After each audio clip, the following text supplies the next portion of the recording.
Alright and family, मेरा नाम है Abhinav and a very warm welcome to our channel. और आज की वीडियो होने वाली है बहुत ही ज़्यादा interesting and informative and every citizen of a country should know about this. Our ability to reach unity in diversity is the beauty of Indian civilisation. Bharat एक देश जहां पर है 28 states, 8 union territories and a nation which has more than 135 crore people, इसे बनाते हैं दुनिया की लार्जेस्ट डेमोक्रेसी। इंडियन डेमोक्रेसी जहां पर हम सब मिलकर चुनते हैं अपनी गवर्नमेंट आफ्टर एवरी 5 years, चाहे वो सेंटर में हो या स्टेट में, and this whole process is very complex. और एक ऑटोनमस बॉडी है जो ये ट्रेचरस टास्क कंडक्ट करती है हमारी कंट्री के अंदर। और आज हम बात करेंगे उसी ऑटोनमस बॉडी के बारे में जिसका नाम है election commission of India. Before we start this video, मैं आपसे रिक्वेस्ट करूंगा कि आप कीजिए हमारे चैनल को सब्सक्राइब और बेल नोटिफिकेशन दबाना बिल्कुल मत भूलिएगा, क्योंकि हम लेकर आते हैं लाइटनिंग बहुत ही इंटरेस्टिंग जनरल नॉलेज टॉपिक्स के ऊपर videos which are going to amaze you. And let's talk about our fact number 1। Election commission of India है एक autonomous body under the ownership of ministry of law and justice, government of India. और इसका काम है हमारे देश के अंदर फ्री एंड फेयर इलेक्शंस कराना, general elections, state legislative elections, election of president and vice president. Election commission of India बना था 25 जनवरी 1950 के अंदर and Sukumar Sen was the first election commissioner of India. And now let's talk about our fact number 2. 1951 से 1952 के बीच में हुए हमारे देश के अंदर फर्स्ट जनरल इलेक्शंस, और उस टाइम पर इंडिया के अंदर थे 17.3 करोड़ रजिस्टर्ड वोटर्स। हमारे रीसेंट जनरल इलेक्शंस जो 2019 के अंदर हुए थे, उस टाइम पर इंडिया के अंदर थे 90 crore registered voters, which is a world record. And now let's talk about our fact number 3। हमारे कॉन्स्टिट्यूशन के अंदर आर्टिकल 324 से 329 के बीच में इलेक्शन कमीशंस को डिफाइन किया गया है, इलेक्शन कमीशन की ड्यूटीज, रिस्पॉन्सिबिलिटीज और पावर को। आर्टिकल 324 के अंदर, जैसे कि हमने आपको पहले बताया, यह बताया गया है कि इलेक्शन कमीशन कौन कौन से इलेक्शंस कंडक्ट करता है हमारी कंट्री के अंदर, जैसे कि general elections, state legislative elections, election of president and also vice president. चलिए अब बात करते हैं हम हमारे फैक्ट नंबर 4 की। इलेक्शन कमीशन के अंदर होते हैं एक चीफ इलेक्शन कमिश्नर और इसके साथ 2 इलेक्शन कमिश्नर्स।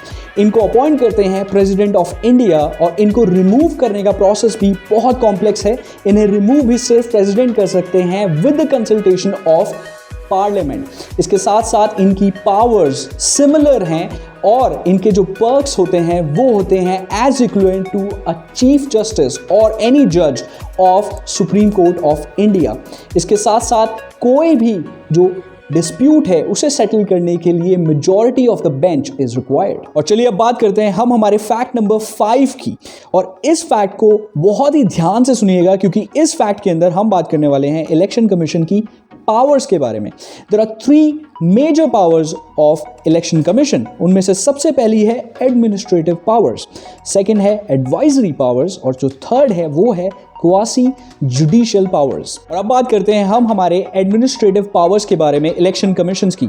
इसके अंदर इलेक्शन कमीशन किसी भी पॉलिटिकल पार्टी को रजिस्टर या डी रजिस्टर कर सकता है। And most important thing, model code of conduct, जिसे हिंदी में हम कहते हैं आचार संहिता। आचार संहिता ठीक से लागू हो रही है नहीं, इसे इंश्योर करता है इलेक्शन कमीशन, जिसके अंदर पॉलिटिकल पार्टीज और उनके कैंडिडेट्स की speeches, polling day, polling booths, portfolios, election manifestos और जर्नल कंडक्ट शामिल है। इसके साथ साथ ये इंश्योर करना कि कोई भी रूलिंग पार्टी अपनी पावर का इस्तेमाल करके इलेक्शंस को मैनिपुलेट ना करे। और अब बात करते हैं advisory powers of election commission of India के बारे में।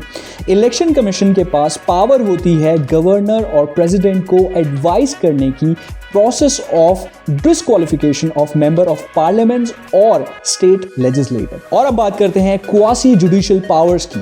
जैसे कि आप जानते हैं, इंडिया के अंदर हर पॉलिटिकल पार्टी का होता है एक यूनिक सिंबल। अगर उस सिंबल से रिलेटेड कोई भी डिस्प्यूट है पार्टी के अंदर या पार्टीज के अंदर, उसे रिजॉल्व करती है इलेक्शन कमीशन ऑफ इंडिया। और एक पार्टी जो रजिस्टर्ड पार्टी है वो नेशनल पार्टी कैसे बन सकती है उसकी फुलफिलमेंट को बेसिकली मॉनिटर करती है इलेक्शन कमीशन ऑफ इंडिया अपनी जुडिशियल पावर्स के अंदर। And friends, let's talk about our fact number 6। क्या आप जानते हैं 1988 तक इंडिया के अंदर जो हमारी वोटिंग एज थी वो थी 21 इयर्स एलिजिबिलिटी एज, लेकिन 1989 के अंदर आया 61 अमेंडमेंट एक्ट और हमारे देश के अंदर वोटिंग एज की गई 21 इयर्स से 18 years. And now let's move on to our fact number 7। This is very interesting. जब भी आप एक वोट डालने जाते हैं तो आपको दिखती है वहां पे ईवीएम, इलेक्ट्रॉनिक वोटिंग मशीन। क्या आप जानते हैं हमारे देश के अंदर 1982 के अंदर इंट्रोड्यूस की गई थी ईवीएम्स फॉर एक्सपेरिमेंटल पर्पस, और इसे सबसे पहले यूज किया गया था Kerala state constituency assembly elections के अंदर। लेकिन 1998 तक हमारे देश के अंदर पेपर बैलेट से वोट डाला जाता था। It was only 2004 when we have completely transitioned to EVMs और अब हमारे देश में सारे इलेक्शंस EVM से होते हैं। फ्रेंड्स, इससे पहले हम अपने अगले फैक्ट के ऊपर आएं, आई रियली होप आपको ये वीडियो पसंद आ रही है। इस वीडियो को एक बार, दो बार, जितनी बार देखना चाहें आप देख सकते हैं, but it is really important for all of us to know how does our country function as far as election goes, and I would request you to share it as much as possible so that everybody appreciates it, understands it and value it. And now let's move on to our fact number 8, VVPAT, voter verified paper audit trail। आपने जब vote डाला होगा तो शायद आपको एक छोटी सी machine दिखी होगी वहां पर, जो ये इंश्योर करती है जब आप बटन दबाएं किसी भी पार्टी के सिंबल पर तो वो वोट उसी पर्टिकुलर पार्टी पे कास्ट हो, and you can see that the symbol of that party will be there on that paper which ensures that it has been casted to the right political party।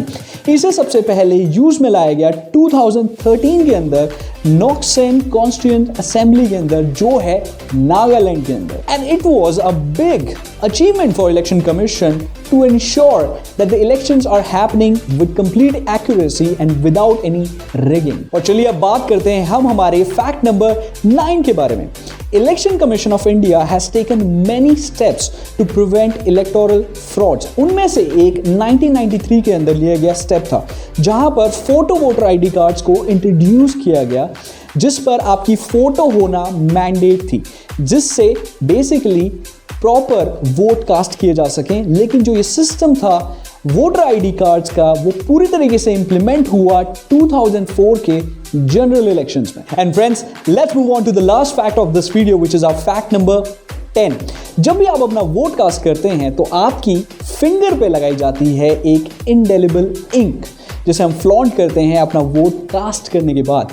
The interesting and amazing part is इसे बनाती है दुनिया के अंदर सिर्फ एक company, उसका नाम है Mysore paints and varnish limited. और ना ही सिर्फ ये इंडिया के अंदर से इनको प्रोवाइड करती है इलेक्शन कमीशन ऑफ इंडिया को, इसके साथ साथ 20 और कंट्रीज में से एक्सपोर्ट भी करती है।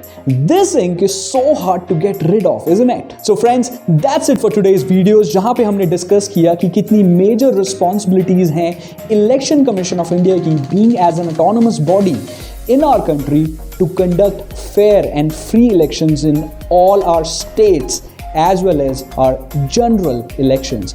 इसके साथ साथ प्लीज़ इस वीडियो को शेयर कीजिए, लाइक कीजिए और कमेंट करना ना भूलें हमारी वीडियो के ऊपर। And I am going to meet you in the next one. Till then, take very good care of yourself. Good bye.